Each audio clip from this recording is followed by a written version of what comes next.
Six-pack Lapadat. I got the fellas from the UK, Jurins, and your coach, Christian, whom you guys have done. Look, we're going to talk about all current events, etc. But the remarkable comeback, I don't know if it's a comeback or just like a reaching a second level while in your mid 30s, full-time job, crazy work hours, father, and for anyone paying attention, for you to be hitting literally leveling up at this point in your career after years in the game. It's one Sorry, thing to let level me up just early turn on. the TV off. Sorry, 1 second. Yeah, yeah, no Carry on. worries, no worries. I mean, it's one thing to level up, but it's a whole nother thing at this point in the game. And I was talking to Jurins Christian at Worlds and talking about like, where did this come from? Like, there had to have been some kind of a change for this kind of a level up. Because what happened at Worlds, you know, was obviously like a massive total, 845, but then he at Silent Worker to break into the 850s. It's crazy, and um Jones was telling me about at a certain point, you guys started working together. And I don't know if this wasn't your, to my estimation, you're not getting enough shine. For you to take a 35-year old who's got all the responsibilities of a father, full-time job, and not a rookie in the game for rookie gains, already been in the game at the world stage. You don't see people this late in the game adding, you know, leveling up like this, winning world titles and doing what he's doing. So I was like, man, we got to get both you guys on here and talk about this remarkable turnaround, as well as, everything that's going to happen, everything that has happened. But if we back it up, um, Jurins, when did you decide you were going to make a change, and how did this come about? I think this was after Malta last year. So after Malta, I think I did a lot of reflections in terms of like what I needed going forward. Again, of course, I was with Joey. He introduced me into powerlifting, so I didn't know what powerlifting was. He's the one that told me the powerlifting was a sport. So I stuck with him for pretty much all these years. Pretty much, let's say, like what, 7 8 years I've been doing this. I've been with him, so it was just more about, okay, what can we do different now? Because I think I did a few podcasts before Malta last year when I say I was the strongest 83 in the world. It was no joke. I was not saying that just because I wanted to entertain the public. It was not a joke because the numbers I was pushing in that training, I don't even think the likes of Delaney or anyone else I went up against could even touch close to those numbers. Right. That's why I felt I was the strongest 83 in the world leading into that competition. But again, it panned out the way it panned out. And then I came home, I said, look, let's reassess and see what we can change. And then I thought, look, Joey, I think we need to bring a third person in to try to help us figure out why is Jurins in the garage is not turning up on the platform. We need to get that Durant to the garage because if the Durant in the garage turn up on the world's platform or any other platform, I think I will be one of the best or I will be untouchable. So we just need to figure out how can we get that lifter on the platform because over the years we failed to get that lifter on the platform because my training, as Christian will probably touch down on this one, my training has always been a world class level training. So how can we peak properly and bring that to the platform? That's what we were lacking. So we said, you know what? Let's bring Christian in because Christian again it's been my nemesis for a very long time, and it's been a brother to me. I thought, look, there's nobody else that would probably understand this aspect of what I want and how I want things to be pan out than him. So yeah, that's why we brought Christian in. We'd seen you do 825 in the gym before. And then on the meet day, like it less than eight. And I don't, obviously, you knew like the gym, sure, the gym's slightly different. I get it. Most people, when you talk about gym lists, sometimes I do that and I get hype about people and people roll their eyes like, yeah, but that's in the gym. However, gravity's gravity. For sure, in the gym is different than on the platform. But to your point about the strength was there, you hit 825. We'd all seen it. And you didn't need that much to win worlds in Malta. So you knew that it was potentially there. Um, Maybe I'll shoot this to Christian. Christian, when you got reached out to, what did you think when you were investigating this, and you had also obviously seen 825, but you guys went well beyond that a year later in Lithuania. But what were you seeing? What were some adjustments you made? Um, I think having, when you watch somebody's training online, there's so many things that is easy to sort of miscalculate, or you make the wrong assumptions. And after one, two, three, four, maybe not four, but certainly one, two, three meets, and I'm watching Jurins training just as a fellow friend, as a fellow lifter. I'm thinking to myself, this, and the same thing as what everyone's thinking. This is not really adding up. Um, and going back to what you said in the beginning about his age, the kind of job he has, family life, all of that stuff. I think just to take a step back, what Jurgens has said in terms of why he chose me. I've had a very sort of, and this is not to make about me, but just to make the viewers understand this decision. I've had a very sort of up and down 2, 3 years. And in this period, I've managed to increase my total. And I've had family passing away. I've had a couple of 6 month plus injuries. There was a period I didn't have a job, and I was still able to get my total up through this time. And Durance has seen this, and I know sometimes we sort of joke. Before I used to coach him, and he'll ask me, "How are you doing this, bro?" Because he knows what's going on in the background. So, um, just to let everybody understand that he's seen this, and then obviously I'm now in my 30s as well, so I understand some. Obviously, our lives are different, but I understand some of the things that he is dealing with in terms of being pulled in different directions because we don't have all day to be in the gym. So I knew that typically Jurins is doing a lot of volume. I think if there's one thing Jurins is very good at, it's his recoveries through the roof. So so it didn't really make sense why come meet day the performance isn't there. Um, but I think once I looked at the program that he was doing before, it really only needed in the beginning a few tweaks. And I think two of the biggest things is how he was peaking and making the program a bit more consistent because the method that was being used before, you would not, from my perspective, you would not have enough confidence that a certain number would be there on a certain day, which is the most important thing.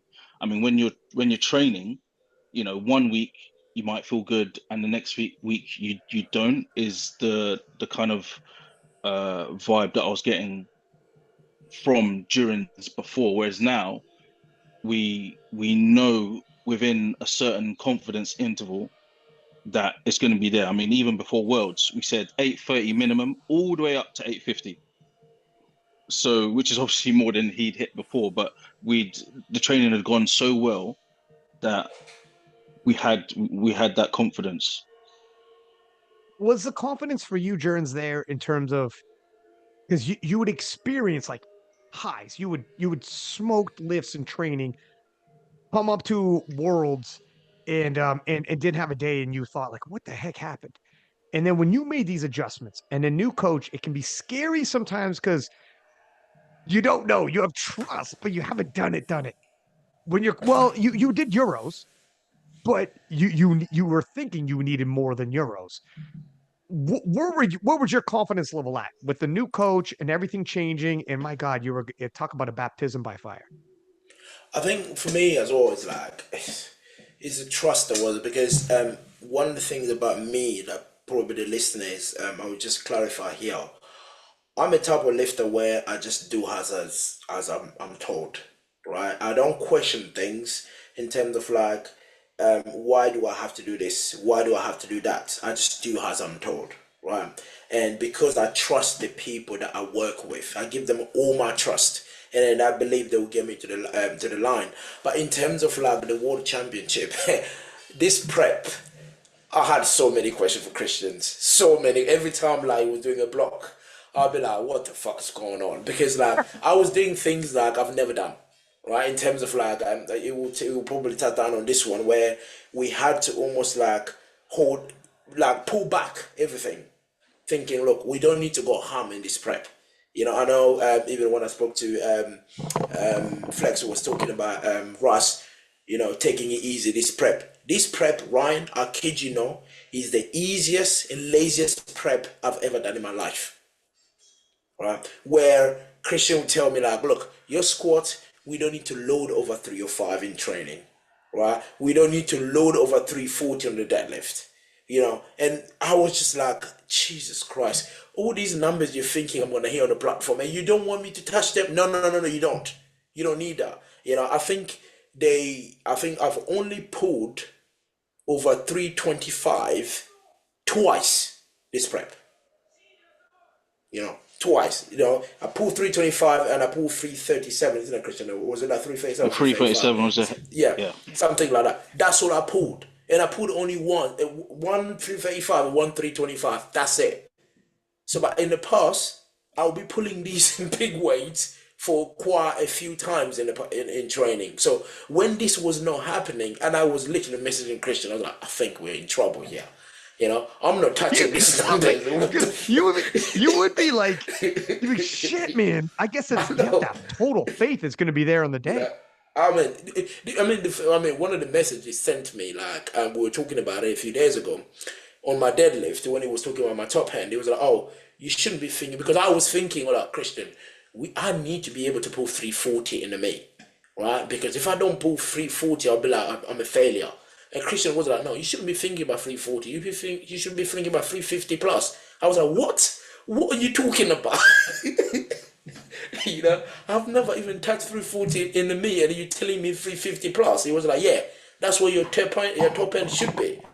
I was just like, wow, you know what I mean? So because he had that confidence in terms of like of me, what I'm capable of as well, especially as well with him when I send him some of my rep work, and he always give me that confidence where the top end potentially might be, you know. But one thing he does is he doesn't tell you that this is what I want you to hit. He tells you, give you a range. So look, with that rep work, we're expecting your top end to be here. But however, we have got work to do. Hmm. Do you know what I mean? And then me, as always, I know when you tell me we have got work to do, I do the work, you know, to my best of my abilities. And when that work is done, and I know I can execute. So yeah, that's what it was. But in terms of a confidence, right, I'm not gonna kid you, like, yes, I was having a lot of doubt in this training because the numbers were not being touched, you know, and the only lift we pushed going to Lithuania was bench press. That's the only one that we pushed. My squat was literally like, I remember once I was squatting like 270, 275. I was saying, Christian, when are we going to load 300? Dog, You know? we're running out of days. Exactly. You know, I was like, Christian, I would look at my blog, I'm thinking like, Christian, come on, when are we going to load 295? You know, when am I going to do for a double or triple? When am I going to do 300 for a double? Do you know what I mean? These were because the reason I was firing these questions is because this is what I was doing in the past. And he was telling me, nah, man, you just focus on what you're doing now. You know, focus on your recovery. You know, the numbers will come when we need them. I was just like, this is what I said to you. Like, I was thinking, look, Russ is gonna come with 870. I'm going there to fight for second. That's it. I'm happy with it. Literally. So yeah. So Christian, on your end, did you feel pressure? And in terms of like your confidence levels, because all of this is a little bit uncharted water for both of you. You know, relatively early days for you guys working together. So you're telling yourself, I mean, God, most people don't have a freaking world championships this quickly in your partnership.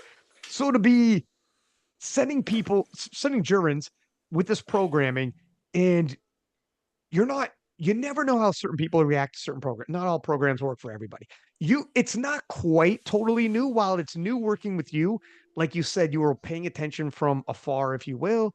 You had gleamed some notions of, I wonder if, but it was still early days of actually putting it into execution. Were you telling yourself, damn, like you got to be confident with Jared. If he thinks that you're not confident, then he's gonna be like, "What the hell are you doing, man? If you're not, are you sure?" When he's asking if you're sure, you're gonna say you're sure. But was there any times when you hop off the chat and you're like, "Fuck, I hope this works out"? That's a good question. I think people have been asking me that since Worlds. I think I should probably not probably I should thank Jurins actually for that faith because that actually helps me. It's a bit of a self-fulfilling prophecy when someone is able to have that trust and you know that if I write something down, he's going to do it.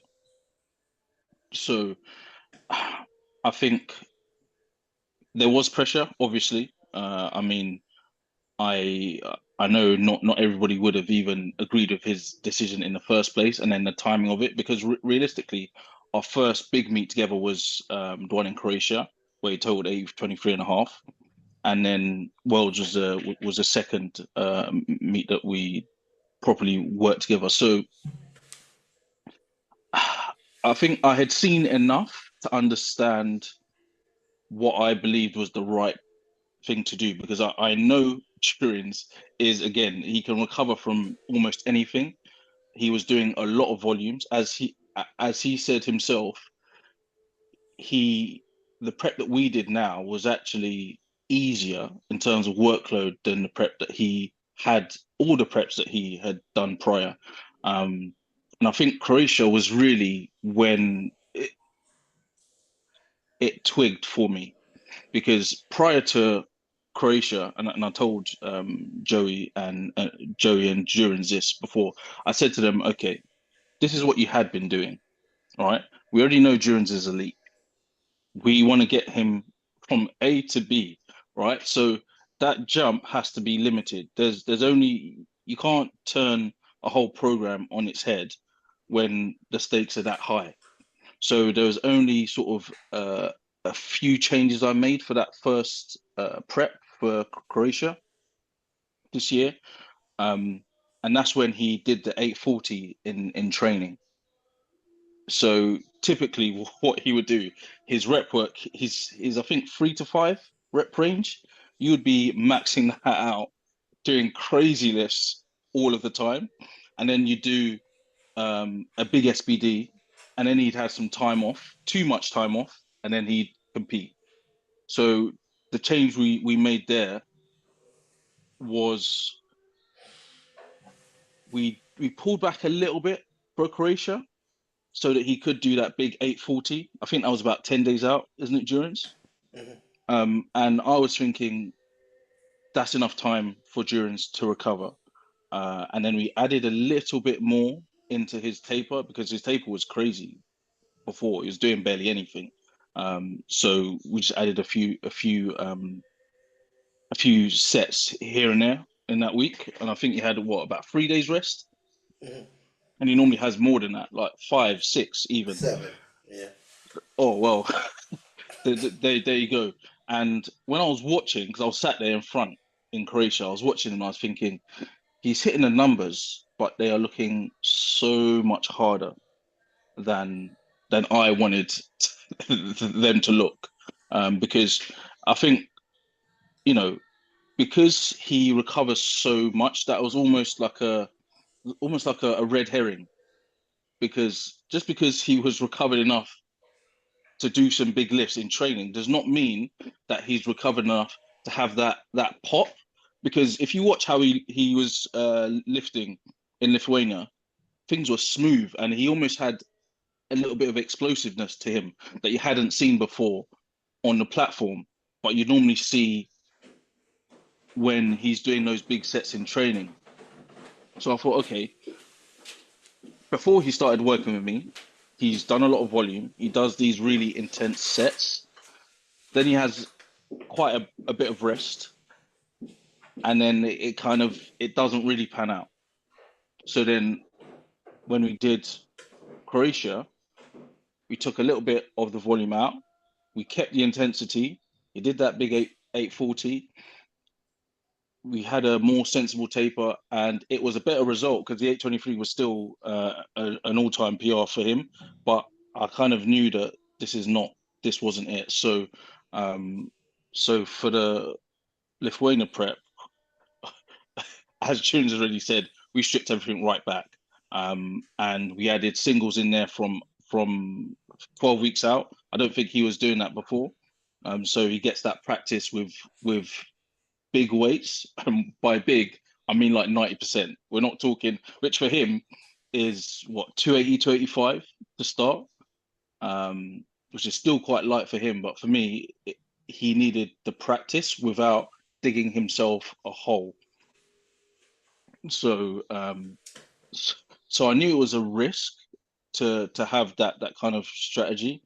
But from what I'd seen before, I was quite confident that it would work, because he's older now. He doesn't need to do as much because of how strong he is. And even though he can recover to come back and do the work, when you start lifting 95, 96, 97, 98%, any coach will tell you that's different. That's different. Just because you can come in and hit a singular RPA on any day does not mean you can come in and hit your max on any day. So, so there was pressure, but in my head, I'd sort of eliminated all the other reasonable options, and this was the only good route to go down. This is a bit of a story that I don't know if it almost didn't happen, but there was discussion. Crazy to think back now, but at one point, Jurins was the European champion, best lifter at Euros, and then Ade, with a fumble of the ball at the very end, had a down up on his last deadlift, would have had 840, and there was a bit of discussion here. There was a bit of discussion, as crazy as that sounds. Now, Jurins had rightfully, you're talking national champ, European champ, on the international stage several times, and we all know how this story ends. But for a second, there was some discussion. Was there some background into this? How close did it get that Eddie might have taken this spot? Was there actually some movement in that direction? I think no. You know, the short answer is it would have never happened, is because the way the selection was structured, it was hard for Ade to. If Ade was about to get a spot in the British team, it wouldn't have been to bump me out the team. It would have been to bump any second place that is got a spot on the team. Basically, as you know, we've doubled up on the with the 120s. Probably would have get 120 and a take 283 because him being the best lifter in the country back then, the best lifter we ever had, and I was the second best.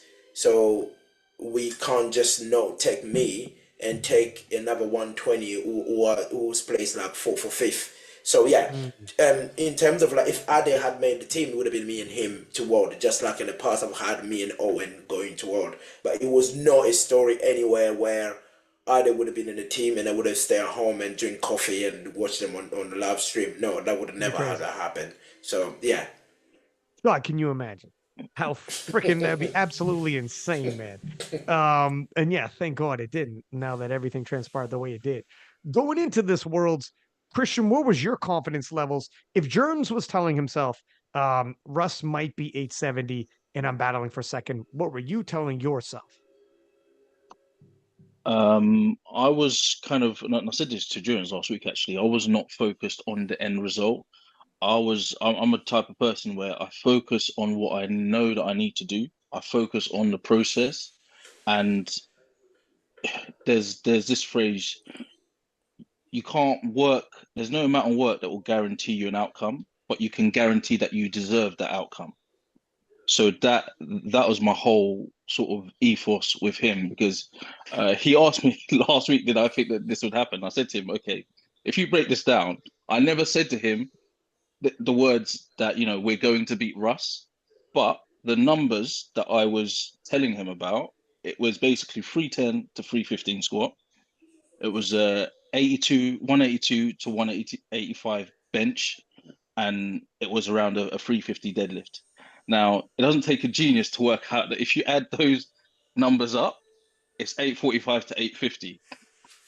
But I didn't focus on the total. I just focused on what he needed to do. So I was always confident. And I said to him that our game plan needs to be that, you know, we can't control what Russ does. He's posted 860 at PA Nats, but we need to be in position for that final deadlift that if he misses a squat or he misses a deadlift, we can take advantage. That was always going to be the most sensible, the most straightforward strategy to go into the meet with, because we knew he was going to squat more. The bench we weren't sure about, but we weren't. The goal there was to make sure that we weren't left behind. And then with the way deadlifts had been since Croatia, we knew that he'd be pulling after anyways. So, it was how it panned out was how it was planned. So there was no accidents here. We just don't lose too much ground on the squat, stay in position on the bench, and then if he misses a lift, then just take advantage. We talked about this, Jurins, afterwards, and this is an interesting question here. Looking back, knowing everything you know now about yourself, your body, how you respond to training, and right now at 35, let's say you knew all of this 2 years earlier. History might have been different. Might have. I'm not going to take away from Delaney or anything. Who the frick knows, right? I'm just saying history might have. And maybe you could be like, fuck me, would I be at my third title right now? However, and that's like you start getting whatever. Let's put a pin in that. Or is it even better that no, it's better Malta happen. It's better these things happen because when Russ comes back and the big kaboom, this wouldn't have been like this. If you were a multiple time world champ, already hitting 840 to 850, and then Russ comes back, people will be like, look, Jurins is 850. If Russ is 860, I mean, that's 10 kilos.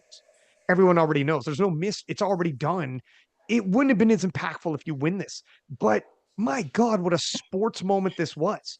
For you to level up at this point in time, Russ's return was so heavily hyped. The way it all stacked up, you can look back and be like, what if I had all these world titles? I mean, with 3 titles, I'd be the only 83 with 3 titles. I'd be the GOAT right now. Or do you have maybe one of the greatest moments we could remember when you came out for that last deadlift and everything that happened there was because of how the day transpired? Have you thought? I know we talked about it. Where have you landed on this? I think, I mean, again, on your podcast, you did a couple of episodes. I think Matt Gary and, of course, some of the experts they were talking about this. They said sometimes titles matters how you win it. Right? You can win 4 world championship if you're the dominant fish. Sometimes it doesn't mean anything because you could have come in and no, I mean, don't get me wrong, the guys like Evie and the rest, like Amanda Lawrence, they're doing amazing job on with Thibaut Tiff. I respect them so much. They're great lifters, but sometimes is they can come in with an opening and win. Does that mean anything? No. Right? They're world champion, which is the legacy they're creating. But when you win a world title like I've done and I've beaten Russ, I've won a world title. To me, this is just my personal opinion. That world championship against Russ in Lithuania means 5 more than what anybody would have won. Because first of all, it's the moment, how it was done for the sport as well. Do you know what I mean? It's good for the sport that something like that happened. Because again, as we say here, I had the truth is I had 9% chance to beat Russ with the SPD poll they did. 9%. 9 fucking percent. Do you know what I mean? So when you win something like that, to me, it means more than most. So again, as to your point, I could have been a 3 times world champion. Beating Russ now, it would not mean anything. You're just going to be like, oh, that's another world title added to the equation. But this one, because first of all, it's my first, the story behind it, the way it happened. I mean, Russ being away for 3 years, arguably the best 83 that ever lived, right? Coming back in with an 860 that we've never seen on the platform ever, and he's coming into powerlifting, and he's the biggest star in powerlifting, right? He's coming in over all the heat. He's coming in over all the eyes, and of course, the persona is bringing to the platform. And someone like me, like a bushman from Africa, come in and wins. Come on, do you know what I mean? So, yeah, nothing beat that. Nothing beat that. It's a movie. Yeah. It's a freaking movie.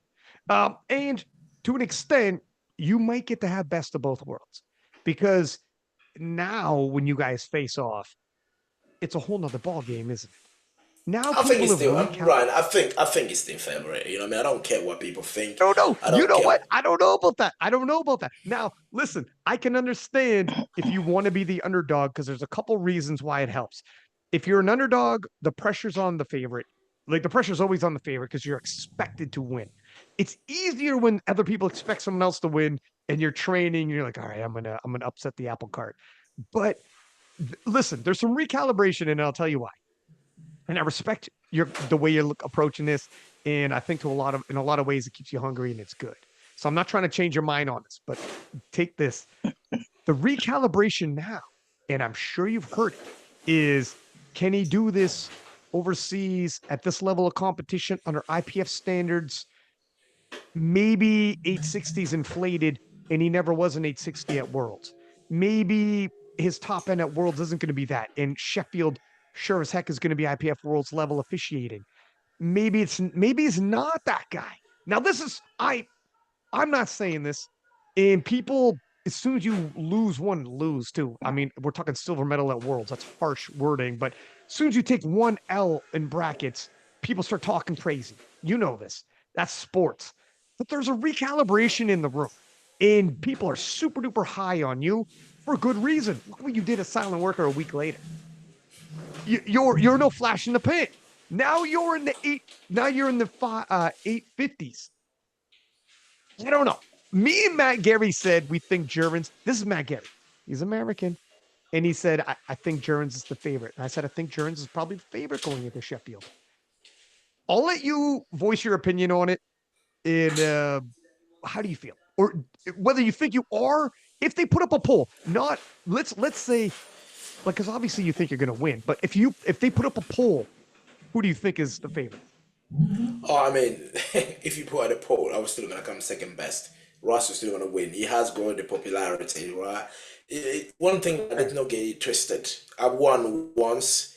Russ is a two-time world champion, right? He's hitting numbers that I've never touched in terms of like, of course, the deadlifts. I can't say that because I've touched more than what he's done. But I'm talking about the man has scored 350 before. Do you know what I mean? So I don't care what people say. Oh, he was like a 90 kilo or 85 kilo. It doesn't matter, right? He knows how these weight feels, right? And then he's posted 860 in America. So I don't see why not Russ should be getting all the variable right and he 860, 870 at Sheffield, right? So my job is, as Christian said, my job is to make sure. One thing I will say this for clear. I'll be honest on this one. A 9 for 9 Jurins is always hard to beat. You know what I mean? So all I need to do is going to Sheffield is a 9 for 9 card that I need. A 9 for 9 me, I don't care what Russ gonna post. I don't care what Russ gonna put in. I know a 9 for 9 Jurins is not gonna be a walk in the park. That's all I'm gonna say. But Russ, because of the numbers he hit in the past, the history is bringing, and you have to be stupid not to put Russ as a favorite. I haven't hit 860. He's done that. Right? He's done that. And there's nothing is stopping him to replicate that or do even more. But again, like I heard Flex saying, Russ at Sheffield will hit, and if he brings it, he will hit a number that nobody alive will ever be able to hit that. I mean, if his coach is saying that, I mean, the confidence there, and I believe, look, I know Flex can fire across confidence into Russ, but I know as a lifter, is such a tremendous lifter, and he's capable of more. He's done 85, even at 90 kilo, whatever.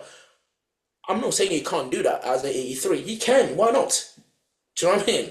So all I'm saying is like the bottom line is, to me, in my opinion, is Russ. I'm not saying this because I want to be an underdog. Literally not. if I was stronger and I was the favorite, I would come here and tell you I'm the favorite. It's me. I don't fucking hide behind bushes. I will tell you the truth. But leading to Sheffield, even my training now, I mean, Christian is my witness, will tell you, I know Russ is favorite going to Sheffield. I don't want him or anybody else out there to play that card thing. Oh, Russ is the underdog. He will never ever be an underdog as an 83 because of what he has achieved. He can never be an underdog. The rest of us, we just have to catch up. Okay. That's all. What do you think, Christian? What is your take? Um, this is an interesting one. I think the listeners should probably believe what Jurins has said because last year in Malta he did think he was a favourite. He did say that. So, he's been in that position before where he feels that way.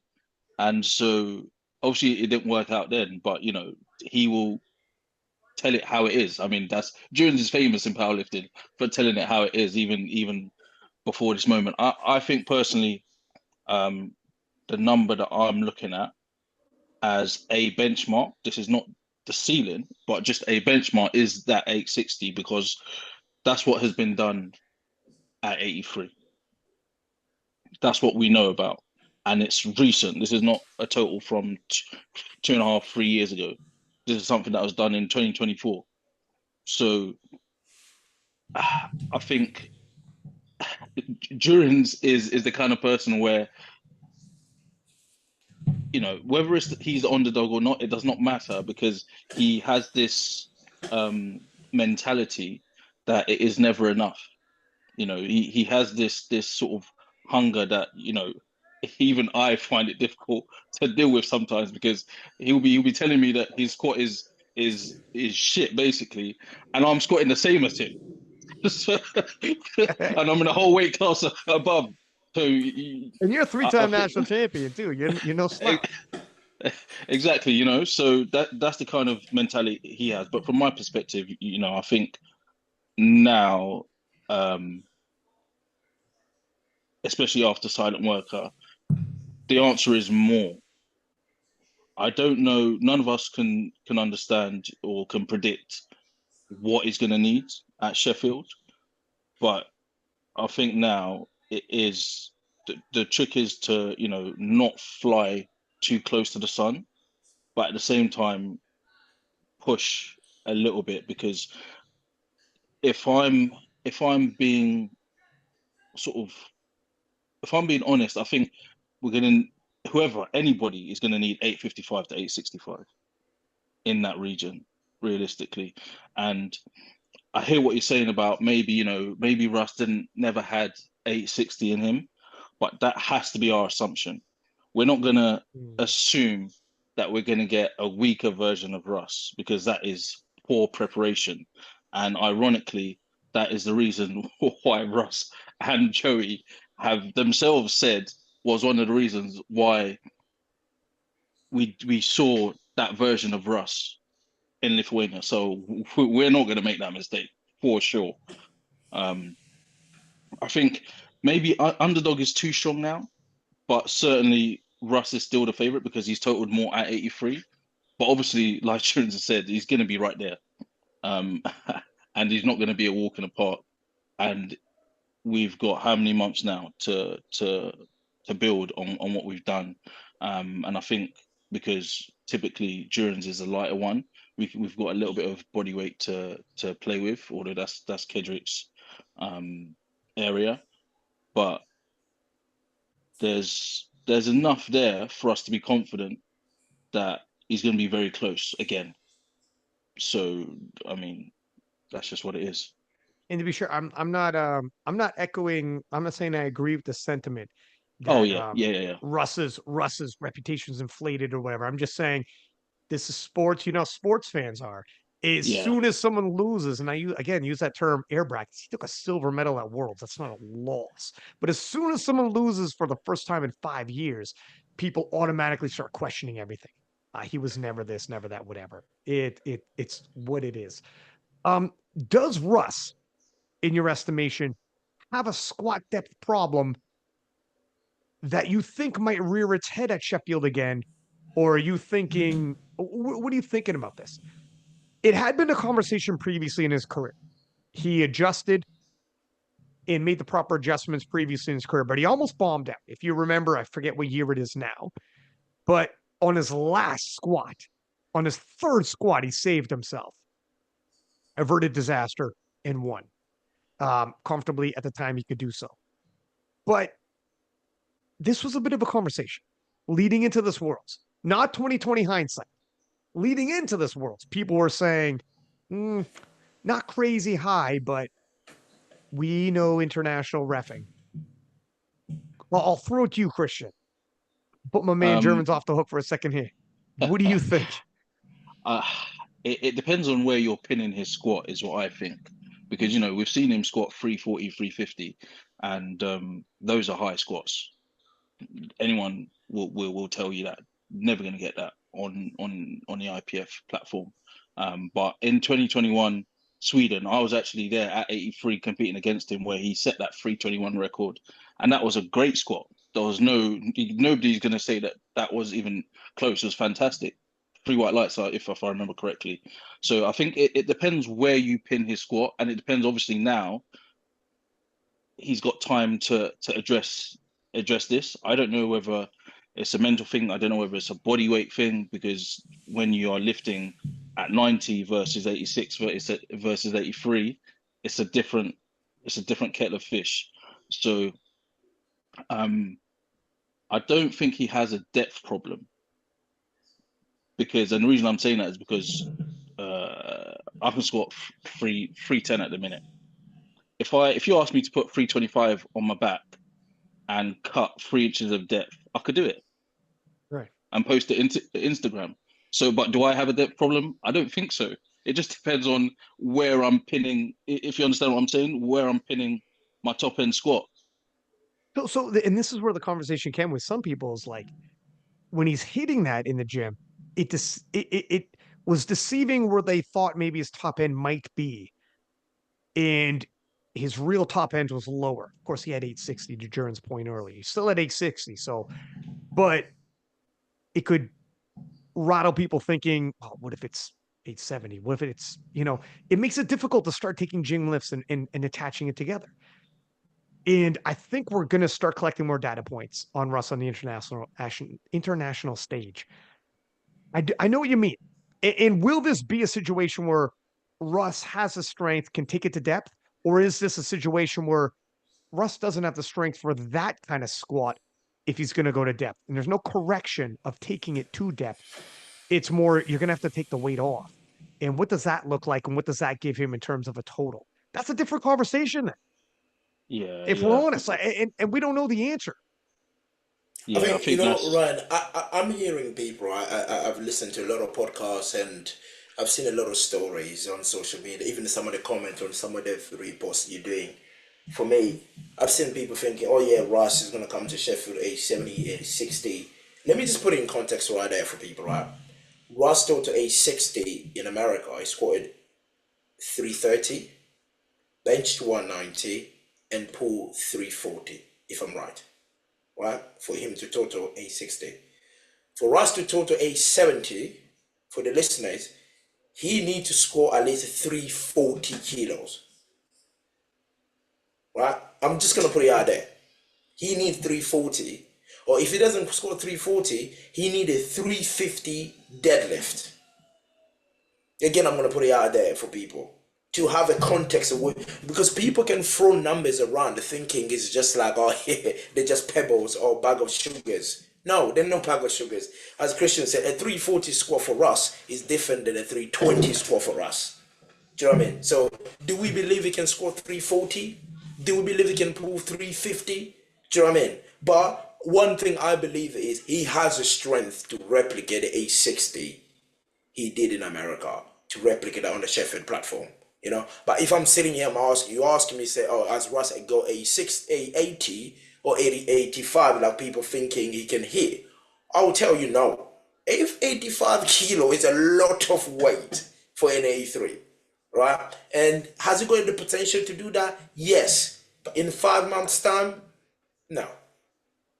yeah. You I know what I think mean? just to tag along to that point about gym lifts. First of all, 885 is a big total for a 93, let alone at 83. Yeah, it's fantastic. He did it at 90. I mean, that's fantastic. Yeah. Bro, But this thing about gym lifts, I think for the listeners and the fans out there, you know, when you are looking at lifters and their gym lifts and their totals, there is a correlation between the standard at which they lift versus the level of confidence that you have that will be replicated on the platform. So this is not even about Russ. This is just in general. So, you know, if you're seeing deep squats and they're PRing, they're getting PBs, if they're properly paused bench, elbow depth is fine, and the deadlifts, there's no hitching, the lockout is there, they're not dropping them, then there's a pretty high confidence level. You can be pretty certain that you're going to see that on the platform. But as soon as you start to take those things away, you know, when people start hitching, when they've got grip issues, when they're not pausing the benches, when they're not squatting to depth, all of this stuff, that total has to come down a little bit. It's just going to have to, because you're going to get reds in competition. So, you know, I think people have to think about all of these things. Let's also talk. We'll talk about Sheffield in the second year, but coming up, we have Delaney Wallace returning for SVD Rally, and we know how wound up he is. Two-time world champ, to an extent, was a little overshadowed by Russ. And how do you think, first off, before we look at Rally, how do you think this at all change the perspective on Delaney, his back-to-back wins, his world record total? I mean, does it add more validity to it being like, look, he did that world record on international stage. He was winning world titles, and now people have a bigger appreciation how difficult it is to do things at the world level. Do you think this affects his legacy at all, or what are your thoughts, Jurins? to me, I mean, Delaney is a very good friend. You know, one of the nicest person you can ever meet. Do you know what I mean? I know I've always gone against him on the platform, but you know, when we come out that platform, it's just like me and Anna, the relationship I have with him. So again, personally, I put Delaney on a higher pedestal than Russ. You know, Russ, forgive me, my friend. The reason I do that is internationally, Delaney has achieved more than Russ. It's a fact. Two times Sheffield rep, right? He's been there. It's come what, third at Sheffield, something like that last year. So Russ and myself He's on the have not done platform. that Yeah. yet. Do you know what I mean? So, two times world champion. He's done that. So internationally, I've given him more accolade than any other 83. To me, when we talk about the best 83s of all time, I'm shocked the fact that people don't talk about Delaney.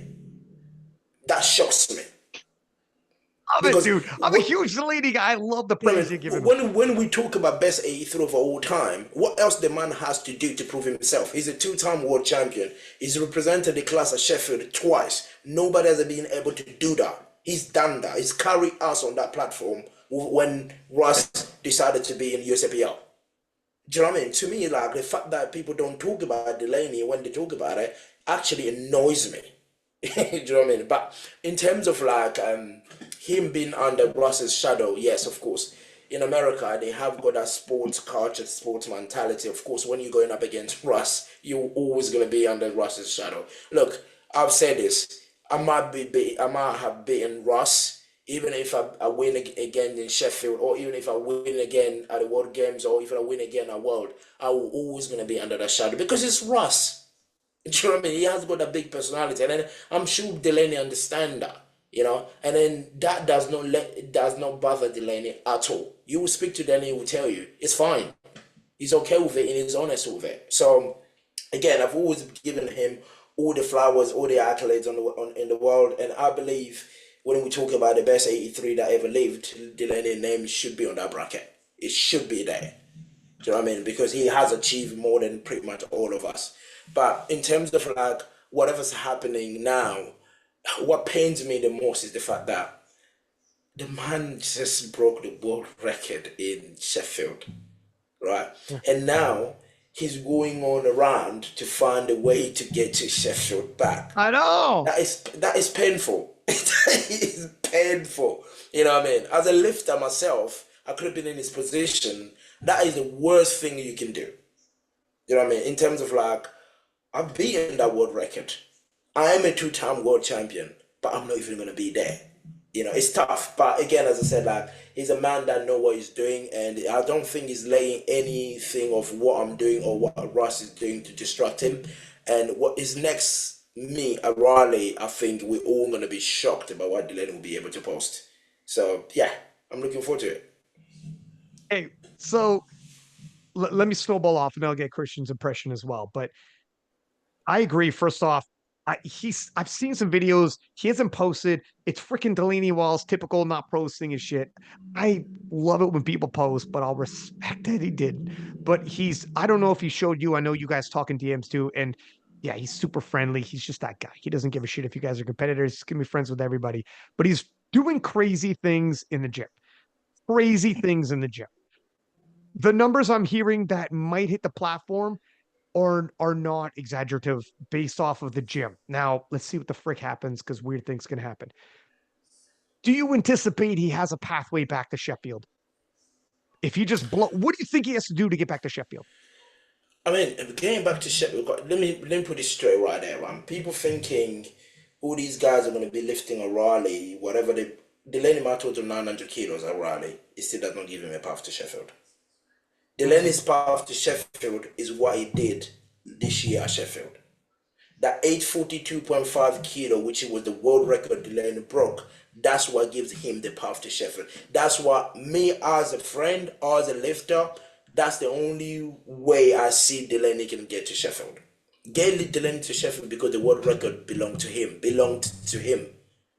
When he come to, because Sheffield was, they look at the calendar year, your performance internationally in the calendar year, that's where they pick.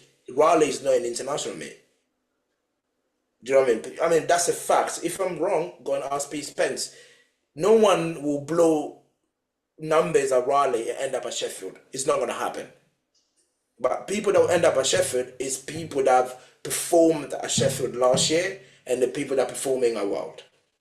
They have performed at World this year.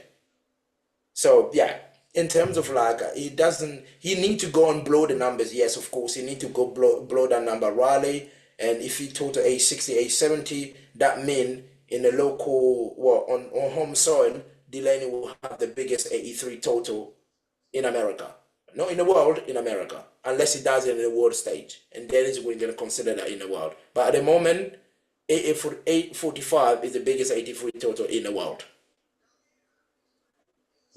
It is tough to your point about he was a world champion. He never got to defend his world title. He had to watch it from Yeah. the sidelines. He was a world record holder. He got to watch from the sidelines someone take his world record. He's just like on the sidelines, like, shit, man.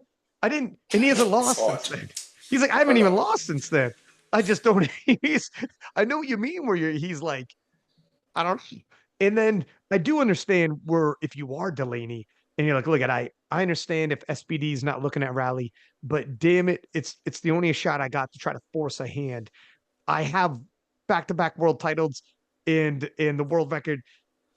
Maybe I gotta what do I have to post up to make the world excited enough to demand it? Let me ask you one more question before I throw this to Christian. Mm. If Delaney gets an invite to Sheffield, and my God, would the 83 division be the hottest we'd ever seen? The three-headed monster that would be, the three-way showdown that would be, the greatest in 83 kilo history, period, by the way. Especially if he goes 850, that's 383s that have hit 850 and up. Forget about it. I understand you are slightly over 83, but you understand what I'm saying, where you're an 83. And like that's the greatest 83 kilo showdown of all time. Let's just say that happens. Who are you more worried about on meet day? Phew. I mean, you want these two Americans to hate me, isn't it? Um, I think I will say Russ. I'm always gonna go for Russ. Russ is look. Let me say this to you, right? I can total 900 today, and I go up against Russ. I'm still gonna be petrified. Why do you think that It's is? Tell because me about it. I think it's because these Russ stories and me, even people that are listening, they don't know this, but I've been there when Russ started at IPF. I was petrified when Russ went up against Gibbs in Calgary in 2018. I saw the strength this young man brought on that platform. I was like, fuck me, that's petrifying. That's crazy. I was there. And 2019, I witnessed the exact same thing. So for me, when people say like, oh yeah, but you're strong, I was like, no, man. I think the strength of Russ 2019 and Russ 2018, I know the numbers were lower, but the strength that he showed on those platforms, it's just scary. This is Gibbs we're talking about, Ryan. Right. Gibbs, right? Russ going up against Gibbs toe to toe and beat him in 2019. Even like I think a few days ago, Gibbs sent me a message about the World Championship. He was What? chatting to me. I know, I Dude, know, wait a I second. know. Okay. Okay, I'll let you finish your thought. We have to go back to that because that's crazy. Yeah. I mean, when he sent me that message, I was just like, I literally messaged him back. I was like, nah, man, you shouldn't be saying this to me. These are not the words you should be saying to me. What Come do you on. Do you know what I mean? So, what I'm saying, like, this is how much regard I put Gibbs at, and Russ beat Gibbs. So, to me, when I'm going up against Delaney and Russ, I'm always going to feel Russ because he's done that against Gibbs. Delaney has done that against me, against Anna, against the rest. He has not done that against Russ. He has not done that against Gibbs. But Russ has done that against Gibbs. So to me, it's always going to be the fear factor. You know what I mean? People can take it okay? however they want, but that's a fact. I'm still gonna throw us to Christian, but I have to follow up on what you said about Gibbs. What did he say to you? This is crazy. Oh, it was literally like, again, because when I was getting all these DMs left, right, and center, I even missed his DM, and the other day I sat there on my phone. I was like, oh, Gibbs just messaged me. It literally was just a congratulations in terms of like the World Championship. That was a big total, and how proud it is of me, and he's seen the hard work and all of that stuff. So yeah, we got a little bit of chatting as well. I asked how he's doing and how's life and all of that stuff. But yeah, it's been every now and then I do throw a DM, he does throw one back. So yeah, he's still around. He's still watching. He's still watching, and he's Dude, still how cool impressed is when he that? see things on the platform. So yeah. Well, that's freaking amazing, dude. You must, as soon as you saw something from Gibbs, you're like, oh damn. I know And I was about to get his screenshot and post it on social media because I was like literally like someone that won. That to me it felt greater than winning the world championship. I was like, gee, damn. I sent it to Christian and everybody. I was like, look at guys, look at this. it's the wildest, man. I mean, yeah, hats off. It's good that because there's lineage from Brett to Russ and Delaney, there's lineage there. Christian, what do you think about the Delaney situation? How you rank, like in terms of you're walking into battle, let's say Delaney's there, your fear factor, if you will, or whatever, the respect factor, if you want to word it that way, between the two of them. And what are your thoughts on all this? Delaney trying to get back to where Delaney's position is currently, and if it's changed now due to what Jurins accomplished with Russ. I think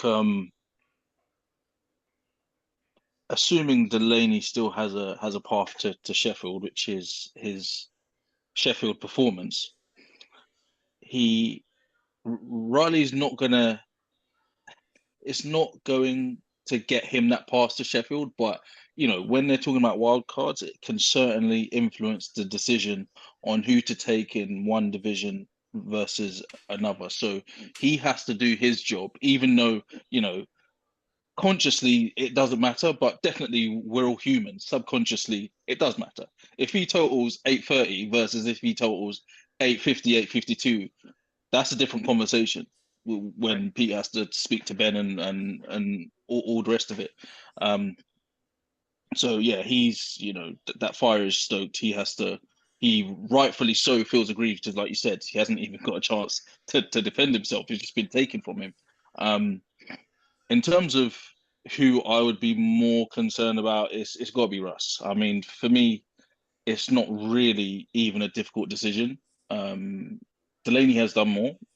He's two-time world champion. Nothing, no one can say anything to him. But he's still an accountant, and now he's a public speaker as well. Props to you, bro.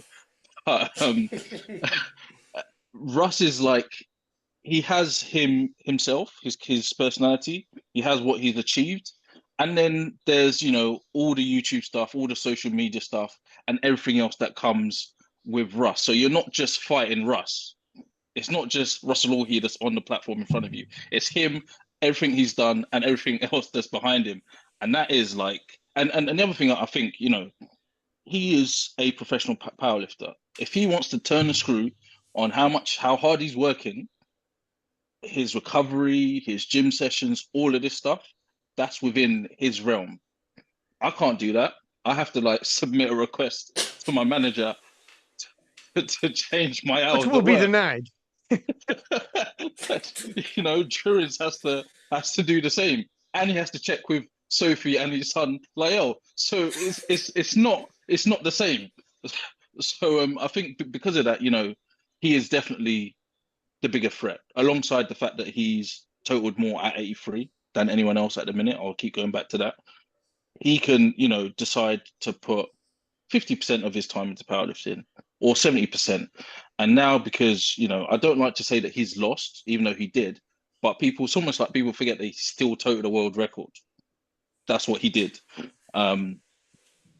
He can decide how much he wants to put into Sheffield. And now, if I know how I would be feeling if I was Russ. I don't want to hear Jurins' name. I have to speak to him, but I don't want to hear it. It's just me in the gym for the next 5 months. So that's the mentality that I know that he's going to be coming with. So and that's a wounded beast, you know. So for me, that's why.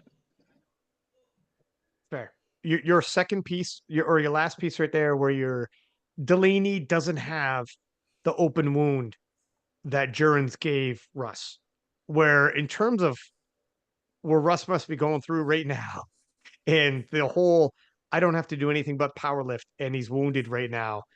Yeah, his motivation is probably a lot different than Delaney. Although Delaney, everyone has a story. And Yes. Delaney probably feels as though, man, the hell with this. Like people are not talking about me at all. And I haven't lost yet. I didn't lose my title. What the hell? Like we all have a story, I'm sure. Now, if you guys are clashing in America, that's one thing. Russ looks pretty good in America, but you're clashing in Jurins' backyard now. Now it's Sheffield. And all yeah, oh yeah. Do you know what? And Saying that right before you even touch that, let me just say this to all right, all our right, listeners. all right. After Lithuania, the day after, I went to watch. The day after was a day off. And the 93 days, I went to do my light bench. And I met the ASPD representatives. They said to me, you know when you won, right? I was like, yeah. You do know that all our tickets are gone. There's only 50 left. I was like, okay. I need to just say that, okay, and I walked away. I was like, okay. If there's no pressure, I don't know what else is. The pressure is not about because I'm going up against Russ. The pressure is the nation, mate. You know what I mean? It's not just about me. So whoever's coming to Sheffield is not coming up against Jurins. You're facing the Brits. Whether you like Right. or not. If you think Lithuania, the platform was salty, I'm literally saying like the Jesus, the Perks, the Bob, you guys, battle up. Gonna be different. People, okay, I've already said how wild Sheffield was. Your session was the wildest I've ever seen at Worlds. Let me ask you before I talk about Sheffield, why do you think it was what it was in the 83s? Because Russ mentioned, I heard them the thunderous applause and even rallying behind Jurins. And Russ was like, is this anti-me? Is this all the talk of the sweep? Is this just people love in sports? Oh my God, an underdog is risen, and you're watching the story unfold before your eyes, from the squats to the bench to it's like a story unfolding. By the time the last deadlift rolls out and you walk out there, you can't help but get swept up. It's not personal on either side, or is it a mixture of it? What were your thoughts? Because it was the wildest I had ever seen, and I've been doing this since 2016. I mean, it's your fault. Wow, I haven't heard this take. Yeah, it's your. I said it. Your fault as so much as Ryan's fault, but it's KOTL fault, right? Okay. Because KOTL has promoted America versus the rest of the world. In terms It of was a good like, storyline. because the story is great. It's a great storyline. That's what we want in powerlifting. You know what I mean? It's in terms of like, it's no negative. I know people be listening and they think it's negative. It's not negative. It's positive. So basically, what I'm saying is, when people come in, they guess the one they come in when they talk about, oh yeah, American against this, American that, American that. That's created that against people to think, okay, we're not because remember, every time I felt it when I came to those attempts in Lithuania, the crowd, whether it was Lithuanian, Canadians, even though I called them America 2.0, forgive me, guys, the French, the Italians, the Spanish, every nation turned British because you're going up against Russ, who is an American. Right. And then plus, there is like stories like the sweep added into that as well. You add the sweep, and you add people thinking, okay, Russ has been the best 83 lifter for 5 years. But to me, if you ask me personally, I would say, how can you say Russ has been the best 83 lifter for 5 years when Russ hasn't been around? You can't count someone being the best when he's not around. Delaney was the best 83 for 2 years. Why are you taking that away from Delaney? I'm not talking about you. I'm not attacking you, I Ryan. know what you Believe mean. me. I know what you I'm mean. just Yeah. saying everybody else. Delaney was Right. the best 83 for 2 years. Yes, don't get me wrong. He didn't total the number that Russ left behind, but that does not mean if Russ went up against Delaney in those 2 years, Delaney would not beat Russ because in powerlifting anything is possible. Do you know what I mean? That's where. So when you add all of that into the equation, and then I become like a people's champion. Every attempt I take, people want me to make it. You know, and then plus I had 90% chance to beat Russ, which is your underdog story, isn't it? So Right. to make Right. it exciting, if this is what I'm gonna say, if Russ came to Lithuania, Russ won as easily as pretty much all of us thought he's gonna win. That 83 championship would be meaningless to people to watch. You know, and because there was someone that had a good day, he was a better execution on that day, and it just made it entertaining. So it's nothing against people against American. No, we're not against American. It's just a storyline that were created leading to that championship that led to the fact that even when Russ said like I felt like it went away against me, I felt for him. I was about to say no, no, no, no. It's not about you here. You know what I mean? That's why because the storylines behind it. That's what led to it. I mean, Brian, the 66 was the same. Look when Kasam San put a deadlift.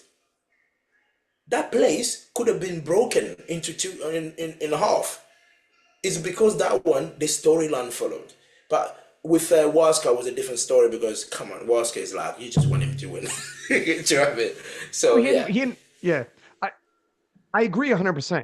I think is a perfect storm between all of those things you mentioned. And I also agree with what we talked about earlier. If you were a three-time world champion walking into this or two-time or whatever, and it was like 50-50 flip a coin, I don't know who's going to win, whether it's Jurins or Russ, it wouldn't have felt the same.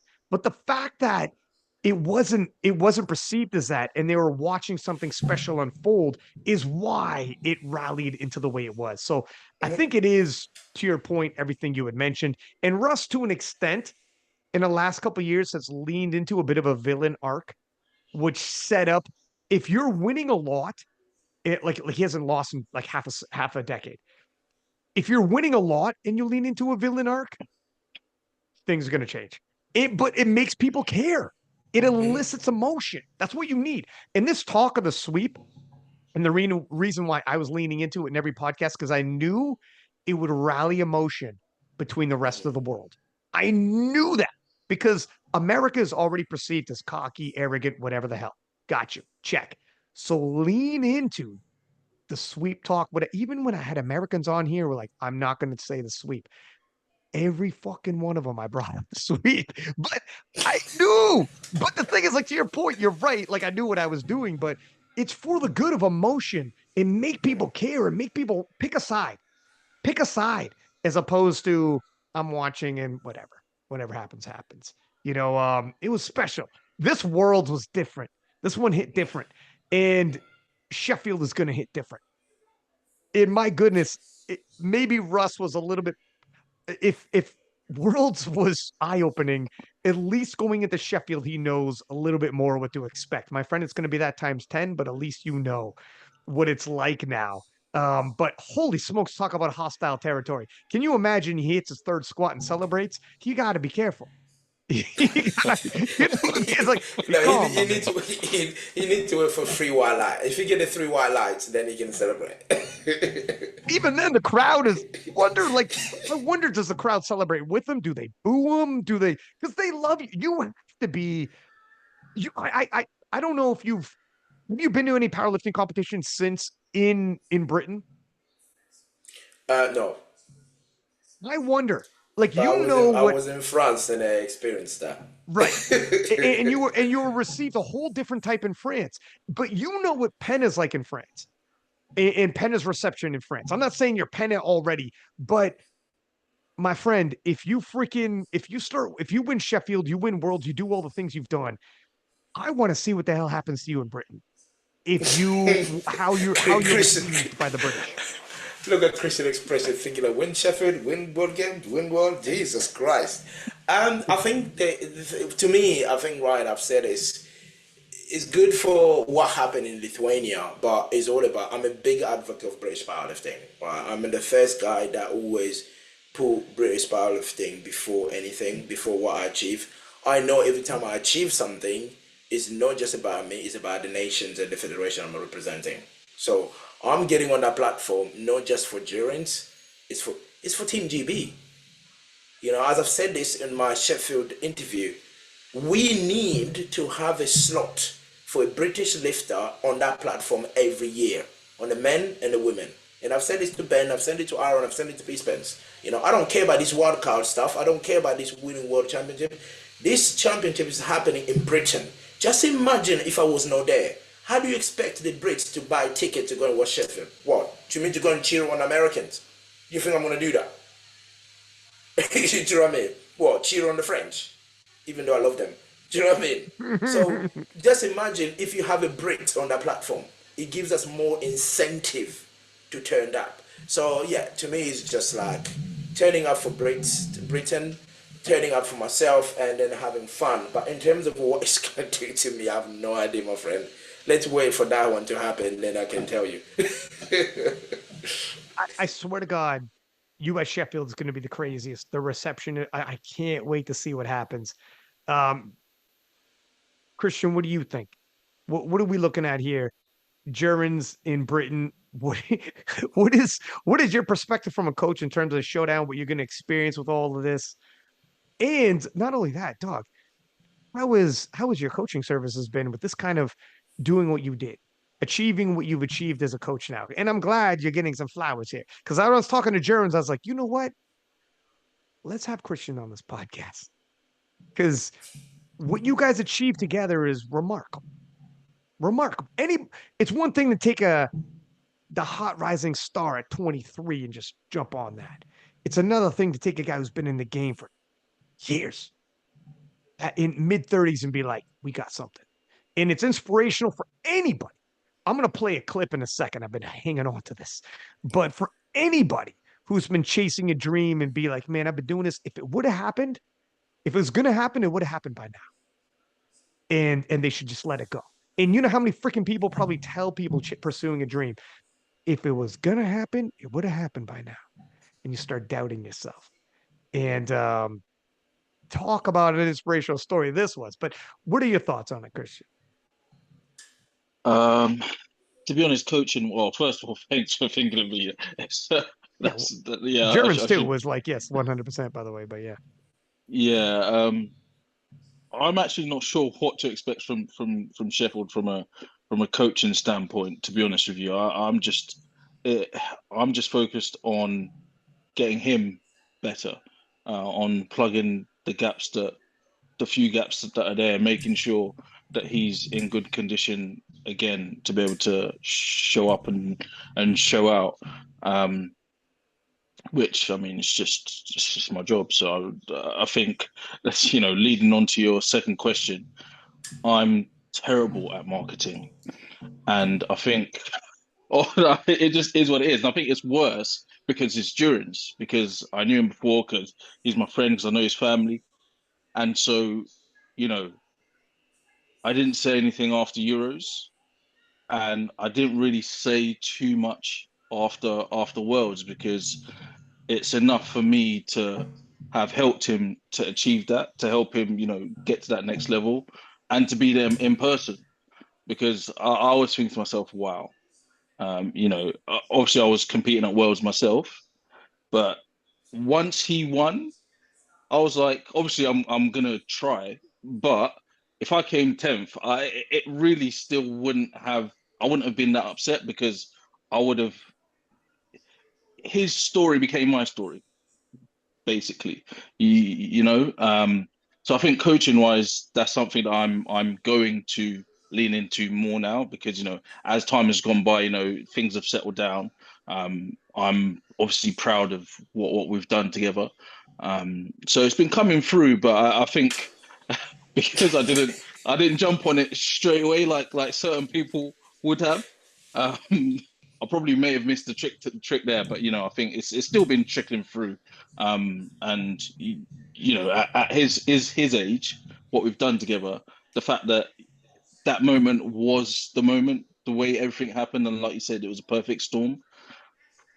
I mean, it's difficult it was difficult for me to not to just mentally and psychologically stay there for a minute. But obviously, you know, time is time. You have to move forward. So now I'm sort of in that phase where now I'm saying, look what I did with Jurins. Whereas before, I wasn't saying that because, you know, let him have his shine, you know, and now, you know, the dust settles and hopefully get some more people on board. When Joey Flex steered John Hack to a victory in 2016 over Brett Gibbs, his DMs blew up, his coaching service blew up overnight, and he immediately became one of the most sought after coaches. And of course, Joey Flex is Joey Flex. When Russ wins 2019, he's on the sidelines cheering, you know, embrace, meets his lifter on the side, embracing. He's a larger than life character, right? Um, but what you've achieved, my friend, you know, I get it.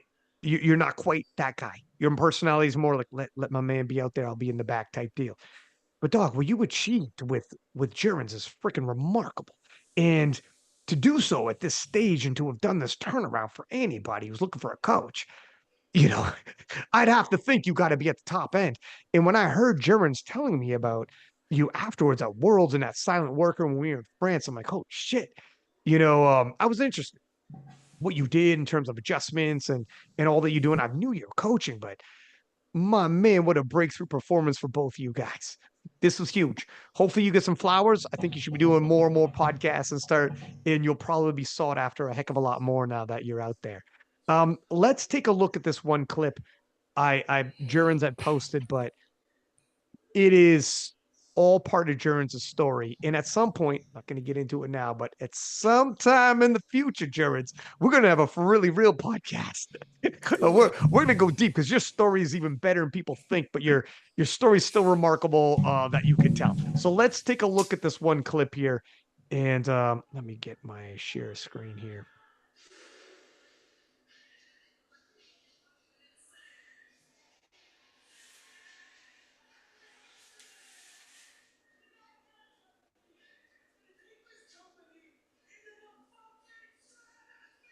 All right.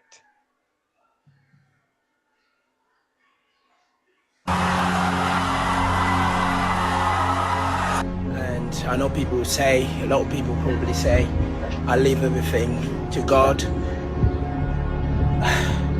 which is true, but He's kept me healthy, He's given me the strength, the energy to go through everything I've been through for the past 12 weeks.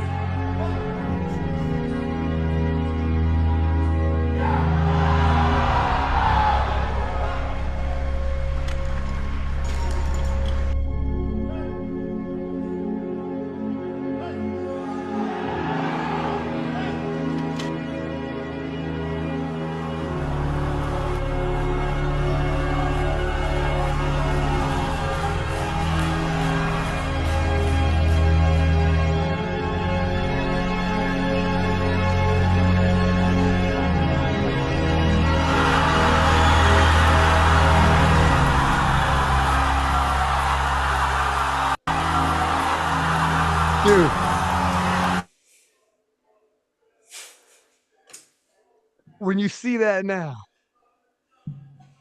Jurins, it's been a minute.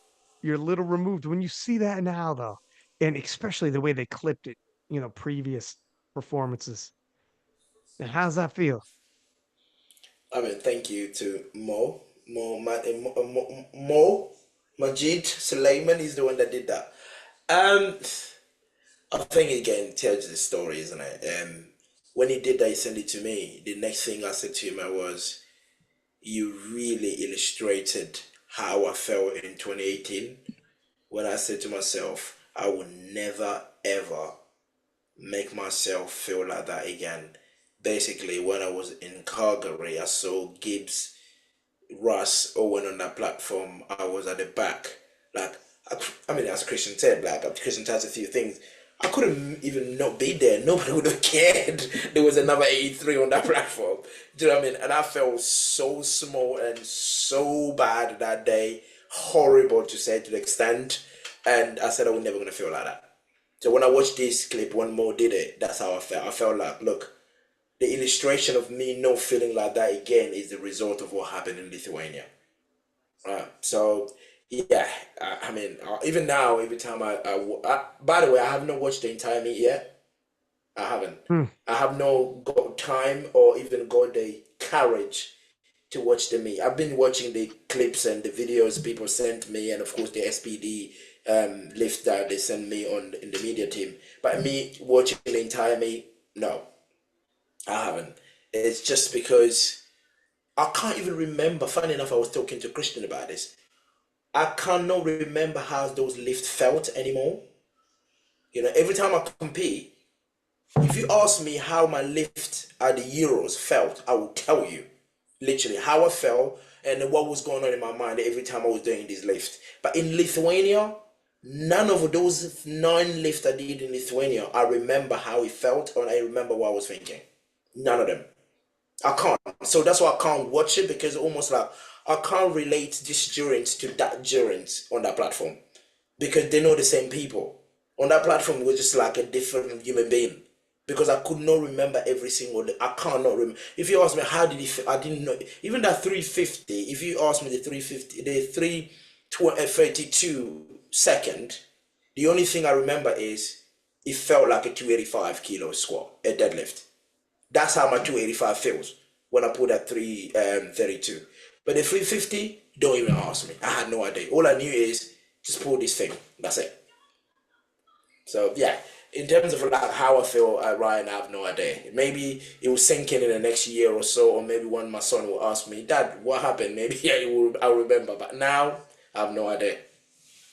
I gotta tell you, I said this before, but this legitimately gave me chills when it came to the realization. So after you won, I went into the back room and I seen you, and you were sitting on a chair and you were crying.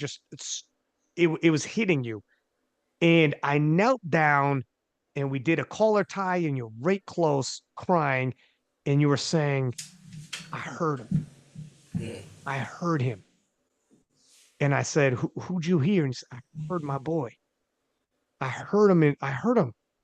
And I remember thinking, man, that's beautiful, man. And congratulations, whatever. And then afterwards, so I just assumed that he was here with us in Lithuania. And when you told him to quiet and you heard him or something, I just assumed. And it wasn't until days later I realized the impact of that. And I got chills when I found out. And I told someone, "Isn't that beautiful, man? You heard his son out there in the crowd." And because he hushed everybody, isn't that beautiful, man? And someone told me, "Oh, Ryan, Jurin's son is back in the UK." And I kid you not, man, chills. And when you were in for anyone listening, like this isn't just a story like a folk tale, or how do I make my win bigger like it's mythologicalized? How do I no no no. Right afterwards, just me and you were crying like somebody from the other side reached out to you and told you like a past one said everything's going to be okay. You were crying like that. Like you had just seen a ghost, like you were crying like that. It was crazy. It, I know this was no bullshit. And there was no one around and you had no time to make nothing. This was real. Oh And yeah, that was real. it's crazy. Dude, that's the craziest. In Yeah. when I found out afterwards, chills, my man. And That was I can't stop thinking about this. that was crazy because when the conversation I said on the video I had with Paul when I was coming out, that smile of me was saying I got this, and then I said at least I kept on telling myself I got this, my boy. This is for you. This is for you. And for some reason, it's almost like you've entered in this bubble, this mythical world where I could literally hear him calling me, and then fun enough, if it was not on that platform, you probably would have seen me like standing there, literally like zoning out. Literally. I heard it for the second time, but the third time, when I approached the bar, I couldn't hear it anymore. I was like, nah, I need to hear that again. And then at the end, that's when I said, like, I got this. Do you know what I mean? And it was not a story that was made up or a story. I could, I find it out, again, every time I talk about it now, it's like, yeah, it creeps me out because it was so real, like it was there. That's how I felt that day. But again, as I say, one of them days when it's your day, right? When it has to happen, no matter what's gonna happen that day or what you're gonna see, what you're gonna hear, if that's what you need, you get it. So Have for me, someone I beat you believe then. that's what I needed. So yeah, How does someone beat you on that day when that's happening? Like that's crazy. If there's ever an indication, like on that day, bring out Prime Gibbs, bring out whatever, you weren't gonna miss that last pull. And oh, I said this Russ to said, Christian. I said to Christian, the way I felt that day, me hearing my boy, if they loaded the 370 on that bar, Ryan, I kid you not, I would have put that way. I would have put that way. But you put that 370 in my garage, I would die. It would probably break my back. But on that platform, if I needed it, I know people talking about, I know a few coaches, a few people say that, oh yeah, maybe you only had five. If you had five on that kilo, you don't, mate, you have to be me. All I'm saying to people, you have to be on that day. You understand where I'm coming from. like Russ himself, people were talking about what if Russ got his third squat? And Russ said, like, Russ was the guy who deaded that talk and said, if I got my third squat, he still would have pulled and beat me. So we could just stop this, whatever talk. Like that guy on that day was just, and I'm telling you, people didn't experience what I experienced. Like I was fortunate enough to double back and seen you and heard you and was there. And it was like, if you experienced what I experienced and saw, and then afterwards found out, no, man. Not when a man hits the platform and starts hearing people from back home. Like, that's not the dude you want to face, man. That's his day. You just go, all right, that's yours. We're gonna have to see you in 6 months. This one's yours. That was the way it was gonna be. It Fine. was special, man. I'm so glad it Yeah, all wound up the way it did. And yeah, at some point, dude, they should do it. And yeah, hats off to Mo. Dude, that's a phenomenal video. That's a yeah, phenomenally edited video. It encapsulates quite a bit. But yeah. But listen, fellas, I won't keep you any longer. It's super duper late on a Saturday. I appreciate your time, and we're gonna do this again for sure. But thank you for coming on, man. Thank you for the freaking. This might have been the greatest. That was probably the biggest moment I've done in IPF history in terms of commentating. The 66ers was probably the greatest battle because it's a three-way battle, three-way tie. I'd never seen that before either on the men's side, but this moment, in terms of sports moments, I'd never seen a world's crowd react like that. In terms of the backstory, in terms of even my conversation with you afterwards when I seen you, I'm never gonna forget that. I ain't never gonna forget this, man. And yeah, we'll keep in touch and we'll talk before Sheffield and everything. But hats off to both you gentlemen, man. You've created one of the biggest sports stories of our sport, and I can't wait to see what you guys do next for the encore presentation. thanks, So mate. Appreciate it. thank you, Thanks, gentlemen, guys. and for everybody listening, as per usual, please do subscribe, give us high ratings, and until next time, six pack Lapadat, six up, and we are out.